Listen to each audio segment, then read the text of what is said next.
저희 인사하고 시작하도록 하겠습니다. 여러분 안녕하십니까? 자, 오늘은 유진 피터슨 함께 촬영하는 날입니다. 네. 요즘에 아침에 긴장도 많이 하고 실수도 많이 하고 방송이 무서워. 맞아요. 쉽지가 않죠. 네. 무섭습니다. 진짜 막 그 새벽 예배 인도하는 주간이 되면 진짜 많이 긴장이 되긴 하더라고요. 저도 그쵸. 혹시라도 못 일어날까봐 하는 네. 그런 것도 있고, 맞아요. 선생님 말씀하셨던 것처럼 어떤 문제가 발생할까봐, 네. 손 쓰지 못하는 문제가 발생할까봐 항상 긴장하면서 지내게 되는 것 같습니다. 저는 그래서 오늘 금요일 촬영이 너무나 즐겁다. 왜냐하면 우리 전도사님이 옆에 있기 때문에 누군가 한 명이 이렇게 있는 게 얼마나 맞아요. 힘이 되고 든든한지 모르겠어요. 맞습니다. 예. 저희 또 그런 든든하고 즐거운 마음으로 영상 함께 여러분들과 나눠보도록 하겠습니다. 네. 전도사님 오늘 어떤 말씀을 저희가 나누고 제목은 무엇인지 간단하게 소개 부탁드리겠습니다. 알겠습니다. 오늘은 77일 차입니다. 이게 진짜 많이 진행됐고요. 와. 오늘 본문은 계속해서 이제 진행되고 있는 전도서 말씀인데요. 9장 7절과 8절 이렇게 두 절을 가지고 묵상을 하신 걸로 확인되고 있어요. 네네. 제목은 주님이 주시는 기쁨이라고 되어 있습니다. 주님이 주신 기쁨. 네네. 야. 주님이 주시는 기쁨. 그래서 제가 이 두 절 짧은 절이니까 읽고 전도사님께서 이제 묵상에 대해서 소개해 주시도록 알겠습니다. 하겠습니다. 오늘은 이제 전도사님께서 주로 번역을 해주시면서 성경을 넣는데 주로 많이 넣으시는 게 새번역 아니면 네네. 개역개정 아니면 쉬운 성경 이렇게 네. 세 개를 주로 많이 넣으셨거든요. 근데 오늘은 되게 조금 특별하게 바른 성경을 넣으셨습니다. 예, 맞습니다. 네, 제가 아마 원래는 새 번역을 했는데 네. 새 번역보다는 다른 바른 성경이 더 좋더라고요. 더 많이 의미를 살릴 수 있는 그러니까 예. 묵상의 의미를 더 살릴 수 있는 게 바른 성경이라서 바른 성경으로 넣었으니까 이 번역으로 한번 들어보시는 것도 좋을 것 같습니다. 네. 제가 읽도록 하겠습니다. 너는 가서 기쁨으로 내 음식을 먹고 즐거운 마음으로 내 포도주를 마셔라. 이는 하나님께서 내가 하는 일을 이미 즐거이 받으셨기 때문이다. 너는 항상 의복을 깨끗하게 입고 내 머리에는 향기름이 그치지 않게 하여라. 야, 이거 좋습니다. 네, 사실 오늘 말씀이 이렇게 좋은 성경 구절이 있나 싶을 정도로 그렇죠. 예, 굉장히 좋은 것 같습니다. 네. 왜냐하면 먹고 포도주를 마시고 네, 왜냐하면 즐겁게 그래도 살아라. 하나님이 네. 그래도 기뻐하신다. 그리고 항상 옷을 깨끗하게 입고 머리에는 향기름을 저희는 바르지 않으니까 왁스를 바르 뭐 이런 내용으로 저희가 해석을 할 수 있겠는데 흔히 이거는 교회가 다니지 않는 사람이 봐도 굉장히 뭐 괜찮은 말이다. 좋은 덕담과 같은 말이다라고 인식될 정도로 좋습니다. 흔히 기독교의 가르침은 뭐 고난, 십자가, 오래 참음, 인내, 사랑, 뭐 포기하지 않는 사랑, 뭐 이런 거죠. 그러다 보니까 괴롭고 힘이 듭니다. 좀 무거워요. 네네. 지난번에는 우리 우 목사님이 그 새벽 예배 인도할 때 항상 좀 메시지가 강해가지고 본인이 준비하면서도 힘들었다고 하는데 저도 좀 그런 느낌이 있습니다. 말씀 전할 때. 근데 오늘의 말씀을 보십시오. 얼마나 좋습니까? 기쁨으로 음식물을 먹고 즐거운 마음을 가지고 포도주를 마시고 여러분 와인이죠? 와인을 마시고 또 몸을 단정히 하고 깨끗한 옷을 입고 머리를 뭐 멋내고 다니고 이러는 건데 우리가 알고 있는 성경 구절과는 정말 다른 류의 분위기의 성경 구절인데 이것도 성경 구절이라는 뜻은 어떤 의미냐면 우리가 꼭 하라는 거죠? 이렇게? 네, 그렇죠. 하나님의 말씀인 거죠. 네, 하나님의 말씀이고 우리가 꼭 이렇게 하라라고 지켜 행하라고 하는 그런 말씀에 틀림이 없습니다. 네. 왜 이런 말씀을 성경에서 넣었을까라고 했었을 때 바로 기쁨을 경험하지 못한 사람들, 기쁨이 뭔지를 받아보지를 못한 사람은 하나님을 경험할 수 없기 때문에라고 이렇게 얘기를 합니다. 네. 하나님이 정말 우리들에게 주시는 구원의 기쁨, 구원의 감격이라고 표현을 하는데 기쁨과 감격이 우리들이 알지 못한다고 한다면 어떻게 하나님이 주신 기쁨을 경험할 수 있겠습니까? 다만 우리들은 이 전도서가 어떤 게 진짜 기쁨이고 어떤 게 뭐 나쁜 기쁨이다, 잘못된 기쁨이다 이런 걸 말하고 있지는 않습니다. 단지 전도서는 무엇이 옳은가가 아니라 무엇이 진실인가, 이 기쁨이라는 거에 대해서 진실은 무엇인가라는 거에 대해서 얘기를 하고 있어요. 그래서 뭐 율법처럼 이건 좋은 거, 이건 나쁜 거 아니라는 거죠. 그러면 과연 오늘의 전도서는 기쁨에 관해서 무엇을 이야기하고 있는가? 두 가지를 우리가 알 수가 있는데요. 첫 번째는 우리는 즐거움을 쫓아 살아가면 안 된다라는 겁니다. 그러니까 즐거움이라는 것은 나에게 주어지는 거예요. 내가 뭐 어떤 노력과 뭐 열심히 해가지고 쟁취해내는 것이 아니라 나도 모르게 스스로 어느 순간 그냥 경험하고 받아들여지는 수동적인 어떤 입장에 우리가 있는 거예요. 그래서 마치 선물과 같은 거죠. 선물은 누구한테 주는 거잖아요. 네. 받는 거잖아요. 그렇죠. 내가 선물을 받고 싶다고 해서 내가 가서 사면은 그거는 선물이 아니게 되는 것입니다. 그래서 만약 즐거움을 쫓는 삶을 산다고 한다면 이런 참된 기쁨, 즐거움을 얻지 못하는 것과 같다라고 이렇게 얘기를 합니다. 그리고 또한 즐거움과 기쁨을 쫓는 삶만 살다 보면 삶은 무료해질 수가 있습니다. 되게 허무해질 수가 있는 거죠. 네. 솔로몬이 그런 말을 하지 않았습니까? 모든 걸 다 가져보고 다 누려봤지만 인생 헛되다. 헛되다, 헛되고 헛되다. 음. 허무할 수 있는 거죠. 그래서 전도서의 어떤 주제 중에 하나가 즐거움만을 추구하는 삶이 얼마나 헛된 삶인지를 네. 깨닫는 것입니다라고 맞습니다. 이렇게 얘기합니다. 두 번째는 뭐냐면 즐거움은 살 수 있는 게 아니라라고 이렇게 얘기합니다. 기쁨은 하나님으로부터 주어지고 우리들은 단지 받아들이는 것뿐입니다. 그래서 기쁨을 뭐 만들거나 사거나 축적하거나 사재기할 수 있는 어떤 그런 유형이 아니라는 거예요. 물건 구매할 때 살 수 있는 게 기쁨이 아니라고 이렇게 얘기를 합니다. 네. 그래서 즐거움을 위해서 우리들이 만약에 그래도 기쁨을 위해서 내가 뭔가 하고 싶다라는 것이 있다고 한다면 한 가지가 있을 수 있을 것 같습니다라고 이제 마지막 말을 하는데 네. 그 한 가지가 무엇이냐면 관대하게 우리들의 것을 나누어 주는 것이라고 이렇게 얘기합니다. 내가 사는 것이 아니라 나누어 주면 누군가에게 또 얻게 그게 되어지는. 얻게 되어지고 기쁨이 되는 것이겠죠. 네.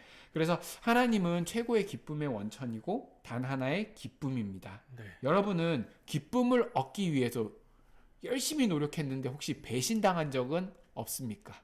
그런 경험들이 있으면 한번 나눠 주십시오. 그리고 여러분들 기쁨은 살 수 있고 내가 노력해서 얻어질 수 있는 것이 아니라는 걸 꼭 기억하시고 주어지는 것이라는 걸 여러분들 명심하시기 바랍니다. 라고 오늘 묵상이 끝이 나게 됩니다. 네. 전도사님 오늘 묵상 좀 어떠셨어요? 저는 이제 보면서 들었던 생각이 그 학창 시절에 학부 시절에 읽었던 책으로 기억하는데 네네. 그 마이클 몰리노스의 영성 깊은 그리스도인이라는 책이 있는데 네네. 거기에서 이제 제가 인상 깊게 읽었던 내용이 뭐였냐면 그 많은 사람들이 하나님을 믿고 싶어 하는 경우들이 있다. 그런데 믿고 싶어 함에도 불구하고 제대로 믿지 못하는 경우들이 발생을 한다.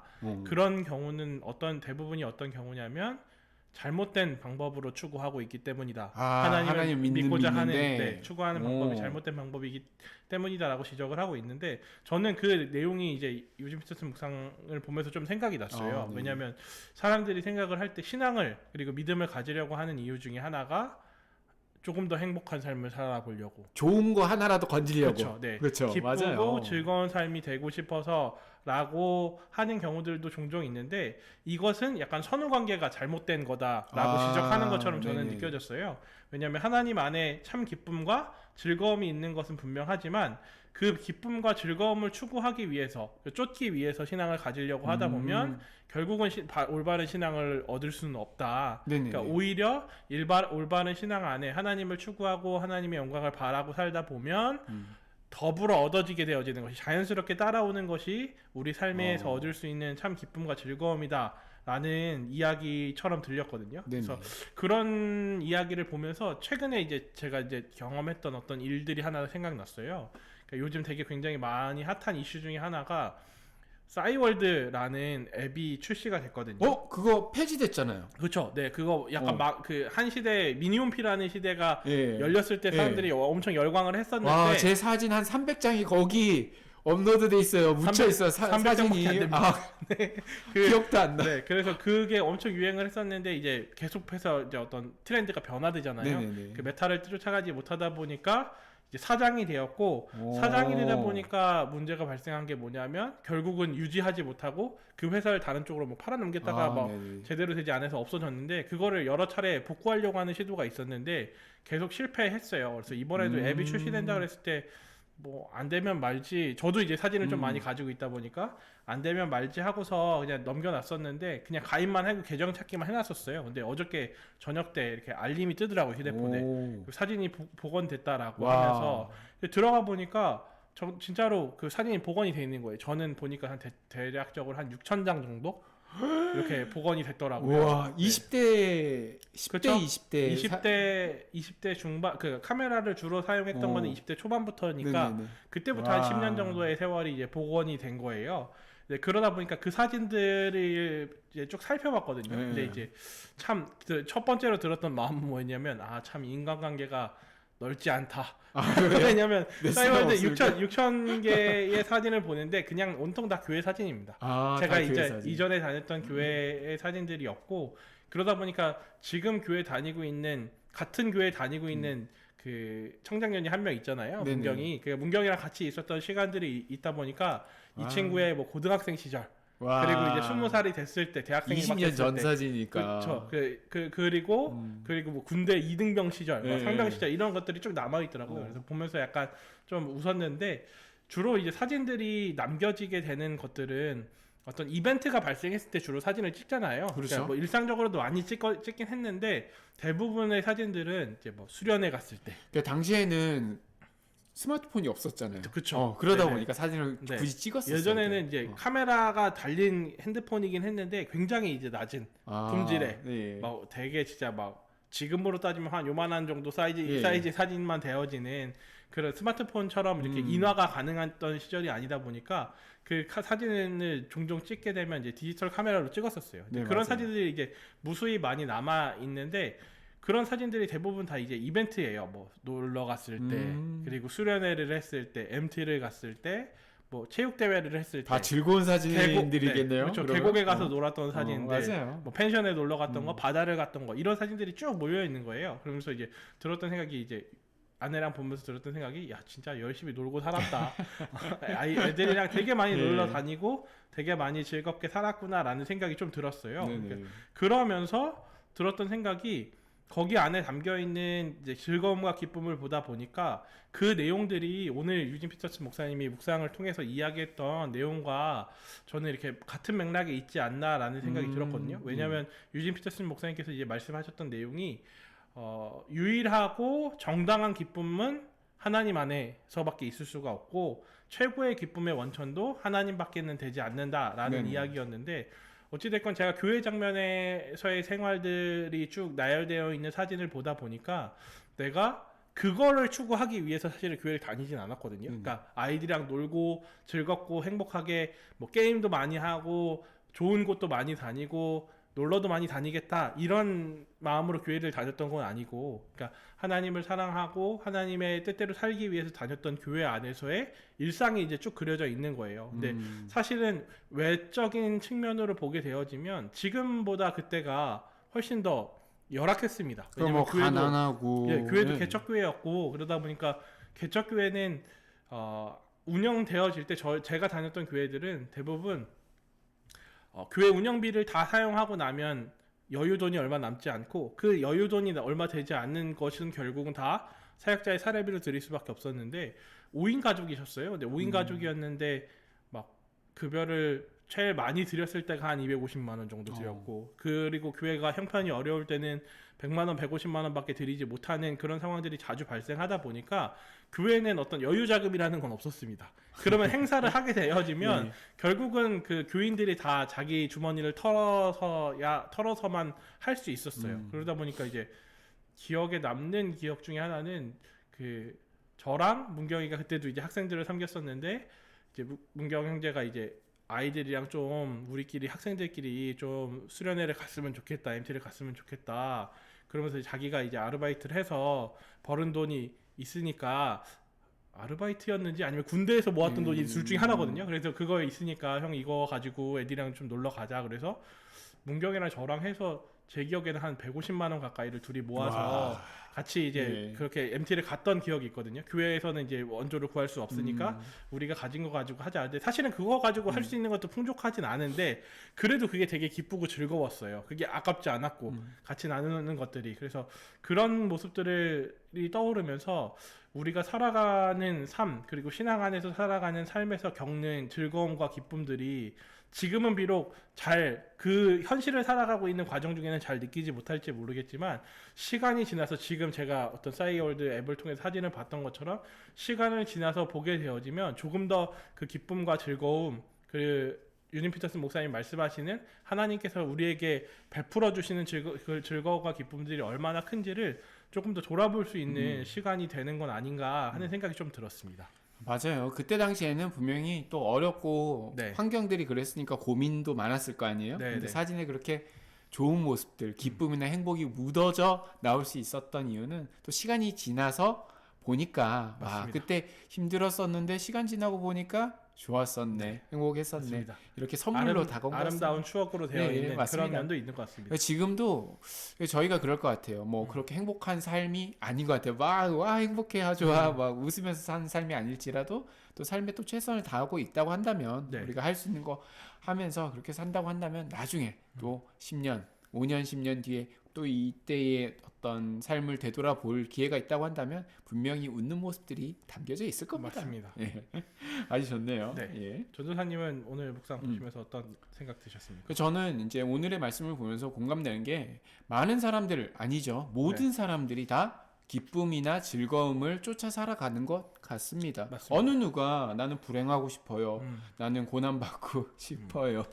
우울하고 예- 싶어요. 이런 사람 없잖아요. 예수님조차도 고난받고 십자가에 못 박기 전에 우울하셨단 말이에요. 네. 힘들어서 신음하셨다고 하지 않았습니까? 맞습니다. 모든 사람이 다 그렇습니다. 맞습니다. 그런데 그렇게 열심히 특히나 대한민국 사람들이 최고로 열심히 살아가는 민족 중에 한 부류 아닙니까? 네. 최고로 열심히 학생들은 공부하고 어렸을 때부터 학원 다니고 열심히 공부하고 어른들은 열심히 일을 합니다. 열심히 아낍니다. 그러면서 살아가는 이 삶들 속에서 과연 우리들은 행복한가? 내가 열심히 제가 오늘 아침에도 부동산 얘기를 했습니다만 네. 집을 딱 구입했어요. 정말 행복할까? 그 남은 인생이 네. 뭐 동화처럼 행복하게 살았답니다. 뭐 이렇게 끝이 날까라고 했었을 때 아니라는 걸 우리는 너무나 잘 알아요. 우리는 또 다른 행복을 추구하면서 그렇게 살아가게 되겠죠. 네. 그래서 이런 왜 행복의 어떤 악순환일까요? 어떤 조그만 행복이 생겼는데 즐거움이 생겼는데 이게 또 불행해지는 나의 현실 속으로 네. 다시 돌아가는 거. 뭐라고 표현해야 될지 모르겠지만 제가 재밌는 어떤 기사를 봤어요. 예전에 한 10년 전쯤이었던 것 같은데 네. 세계 여러 나라 중에 행복 지수라는 게 있다고 합니다. 그래서 행복 지수가 아. 가장 높은 나라. 네. 네. 예. 그래서 뭐 대부분의 사람들은 북유럽 국가들 국가들을 많이 많이 네. 떠오르거나 뭐 미국이 제일 잘 사니까 스위스, 미국이나 뭐 이런 덴마크, 나라를 넷덜란드. 했다고 합니다. 네. 그런데 어디가 1등 뽑힌지 아십니까? 10년 전에. 약간 반전이 있는 것 같은데. 맞아요. 선생님 말씀하신 이거 거. 설교에서 예화로 엄청 사람들이 많이 썼어요. 목사님들이. 네, 네. 이거 부탄입니다. 여러분 기억나시죠? 세계에서 가장 행복한 나라 부탄. 근데 부탄이 가장 못 사는 나라인데 네. 뭐 행복 지수는 1등이래. 그러면서 이걸 가지고 인문학이나 교회 목사님들이 다 어떻게 설교를 했냐면 여러분 보십시오. 돈이 전부가 아닙니다.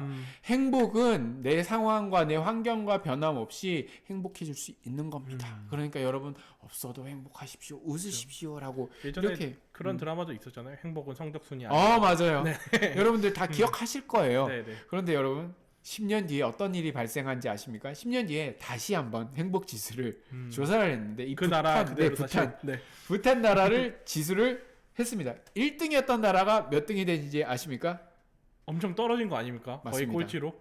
거의 밑바닥 90몇 위로 추락을 해버렸어. 어. 아니 대체 10년 사이에 무슨 일이 있었길래 1등이었던 행복지수 1등이었던 나라가 밑바닥까지 갔을까?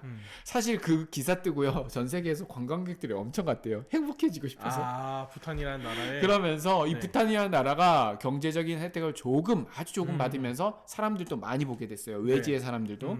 그리고 그동안 무슨 일을 했었냐? 이게 뭡니까? 네. 휴대폰, 휴대폰. 스마트폰. 스마트폰의 보급, 인터넷의 보급, 인터넷과 SNS. 예, 맞습니다. 이걸 딱 보니까 자기들이 얼마나 비참한 삶을 살게 되는지 깨닫게 된 거예요. 얼마나 불편하게 살고 있는지를 알게 된 거죠. 저는 이게 너무 신기한 거예요. 세상에서 세상 사람들은 가장 행복한 사람이다라고 얘기했던 사람들이 이 세상 사람들의 실정을 보더니 우리는 정말 불행한 사람이구나. 행복한 사람이 자기를 불행한 사람이라고 인식하면서 네. 나는 불행해라고 얘기를 했다고 하는 겁니다. 그때 설교했던 목사님들 어쩌실 겁니까? 저는 네. 이러한 현상들이 왜 나왔을까라고 했었을 때 바로 경쟁이라고 생각을 했습니다. 그렇죠. 비교와 경쟁. 비교와 경쟁. 네. 우리들은요 이 세상에서 유진 목사님도 그런 묵상을 하셨잖아요.